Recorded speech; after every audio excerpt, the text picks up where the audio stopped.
Hello. कल मैंने आप सभी को आज़ाद भारत के पहले चुनाव के बारे में बताया था। आज मैं आप सभी को भारत के पहले प्रधानमंत्री बनने की कहानी के बारे में बताऊंगी। उत्तर प्रदेश से आज़ाद भारत की जनता ने जवाहरलाल नेहरू को अपना प्रधानमंत्री चुना। 489 लोकसभा और 3283 राज्य विधानसभा सीटों के लिए आयोजित पहले आम चुनाव में कांग्रेस को जनता का भारी समर्थन प्राप्त हुआ।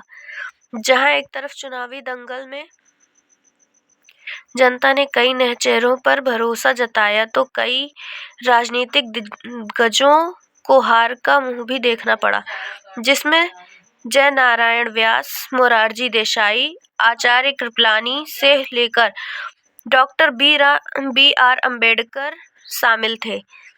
पहले चुनाव के बाद देश के हालातों में कई बड़े बदलाव हुए। आजादी से पहले जो समूह एक साथ काम करते थे, अब उनमें विद्रोह के बीज फूट पड़े। जहां एक और पहले चुनाव में गिनती के ही राजनीतिक गुट थे, वहीं दूसरे चुनाव तक आते आते कई पार्टियों का जन्म हो चुका था। साथ ही 1951 की जनगणना के आंकड़ों के आधार पर निर्वाचन क्षेत्रों को फिर से निर्धारित करने के लिए 1952 में परिसीमन आयोग का गठन किया गया।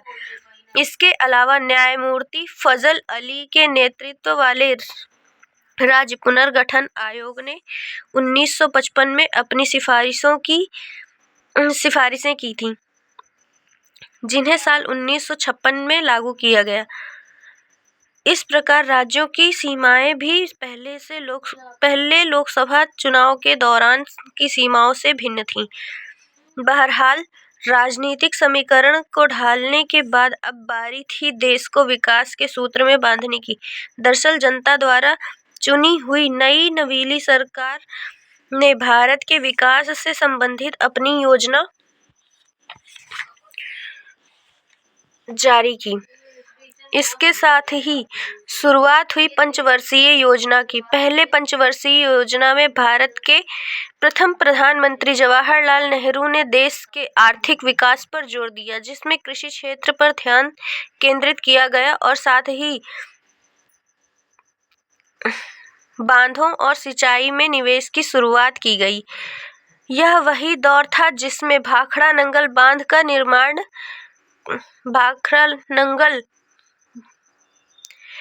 के निर्माण की नींव पड़ी थी। दरअसल यह हैरोल्ड डोमर मॉडल पर आधारित था, जिसमें बचत बढ़ाने पर अधिक जोर दिया। वहीं साल 1956 के अंत तक आते आते 5 भारतीय प्रौद्योगिकी संस्थानों की स्थापना हुई। इस योजना की लक्षित वृद्धि दर लगभग 2.1% थी, जबकि प्राप्त विकास दर 3.6% थी। इसके साथ ही भारत देश विकास की योजनाओं के साथ अंतर्राष्ट्रीय परिदृश्य में भी अपनी उपस्थिति दर्ज करवा रहा था, जिसमें भारत संयुक्त राष्ट्र का खाद्य एवं कृषि संगठन, अंतर्राष्ट्रीय विकास संघ, अंतर्राष्ट्रीय वित्त निगम, अंतर्राष्ट्रीय श्रम संगठन जैसे समूहों का हिस्सा बना। इन सब के साथ ही देश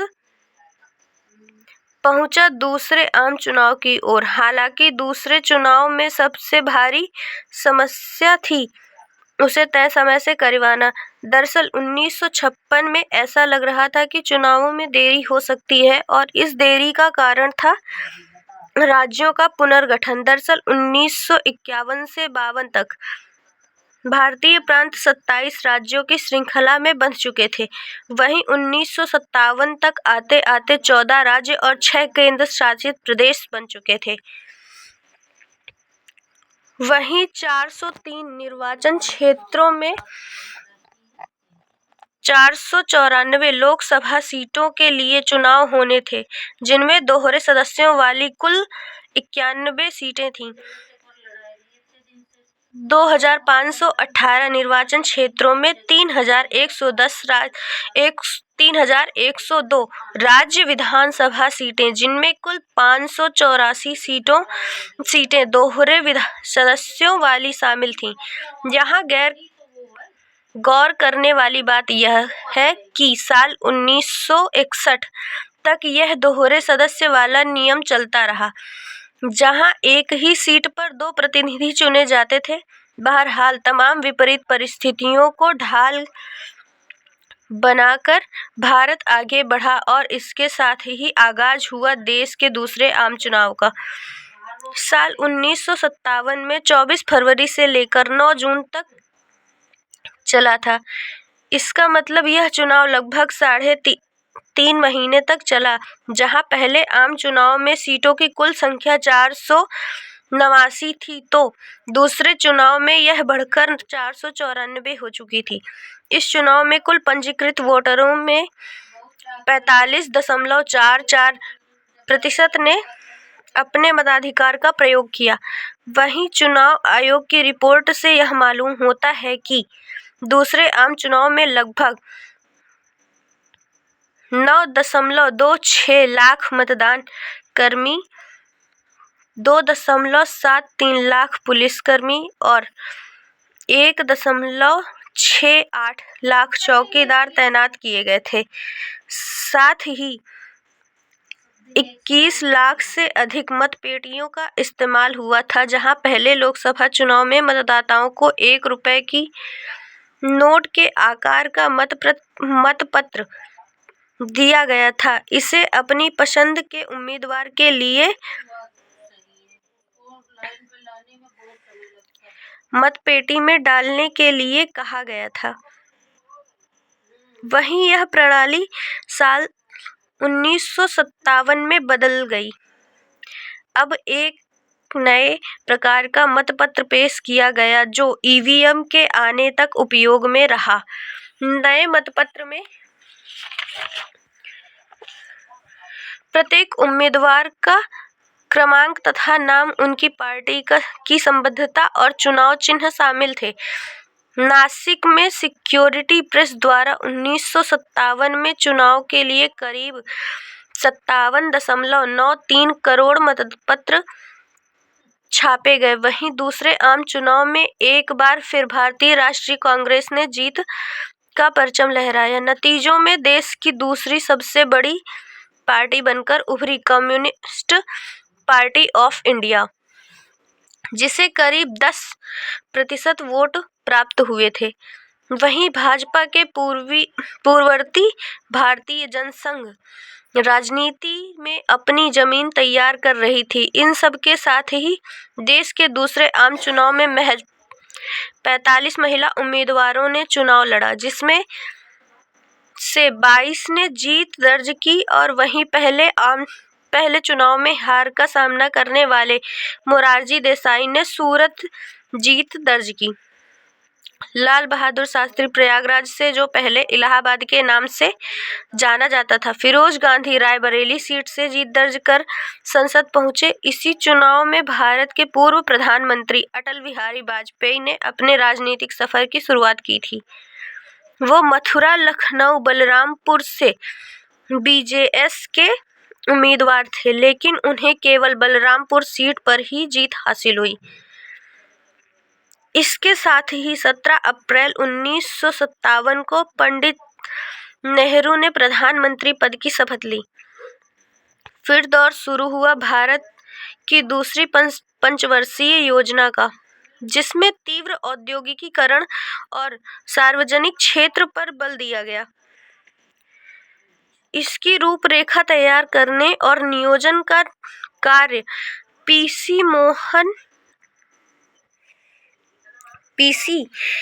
महालनोबिस के नेतृत्व में किया गया। इसमें त्वरित संरचनात्मक परिवर्तन पर जोर दिया गया। इस योजना के तहत सरकार ने घरेलू उद्योगों की रक्षा के लिए आयात पर शुल्क अधिरूपित किया। लक्षित वृद्धि दर 4.5% थी, जबकि वास्तविक विकास दर अपेक्षा से थोड़ी कम 4.27 थी। यह वही समय था जब प्रधानमंत्री नेहरू ने दूसरे कार्यकाल में गोवा की सफल मुक्ति की देख रेख की और साथ ही दमन और दीव को 400 वर्षों से अधिक पुर्तगाली शासन से मुक्त करवाया। बढ़ते समय के साथ वक्त हो चला था तीसरे आम चुनावों का, जहां जीत के विश्वास से आगे बढ़ रही थी कांग्रेस पार्टी, तो दूसरी ओर कई नए राजनीतिक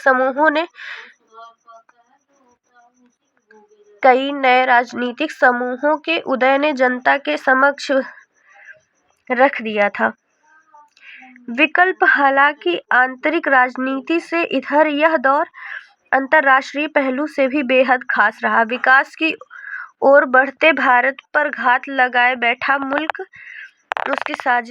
उसके खिलाफ साजिश रच रहा था। आज आप सभी के लिए प्रश्न यह है कि परिसीमन आयोग का गठन कब हुआ था। आगे पढ़ने और जानने के लिए बने रहें मेरे साथ। कल मैं आप सभी को बताऊंगी साल 1962 भारत चीन युद्ध और चुनाव के बारे में।